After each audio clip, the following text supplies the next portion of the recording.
Humanity, being accustomed to living for thousands of years outside our world, they prematurely became old and died, becoming trapped in a fourth dimension here on our planet.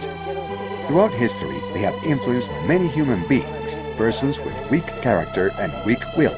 They connected these persons to politics, religion, and economy, to the leadership of the military, and to fashion and music, in order to sow worldwide chaos through these human agents and lead the world to its own destruction. The extraterrestrial beings of this terrifying and negative planetary regime are the ones who also somehow had influence over the Pleiadians to commit the serious transgression of having sexual relations with human beings on Earth. It was Semyasis, the boss of the 200 Pleiadians, who had sexual contact with the human beings.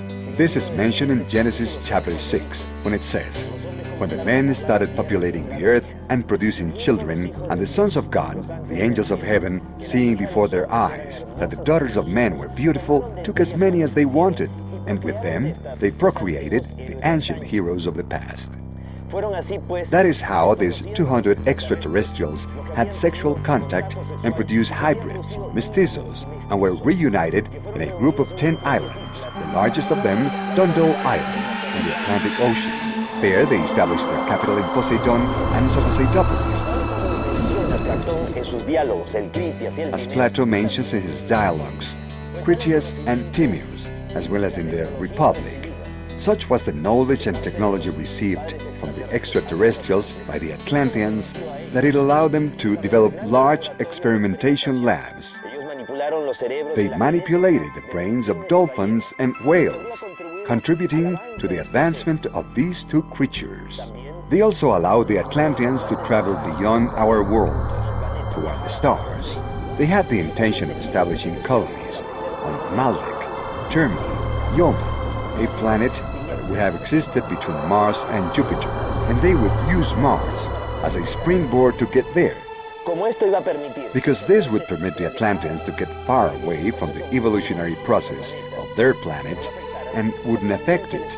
They were allowed to pursue it. This is why we found a huge phase on Mars, discovered in 1976 by Viking 1 and Viking 2 in the Sidonia zone. Pyramids were also discovered in the Liceo zone, or what appeared to be ruins of large cities in the Utopia zone. The Atlanteans coexisted underground on Mars with the Martian race that would have received the Atlanteans with curiosity. The technology these Martians received and the great advancement developed by the Atlanteans led to the gradual decimation of the Martian civilization. It also attracted an asteroid of erratic orbit called in those times Marduk. It would have crashed against Terma, Yoma, or Maldek, and the resulting meteor shower would have rained destruction on the colonies of Mars. That same meteoric shower would have reached the Earth, first making impact on the Moon.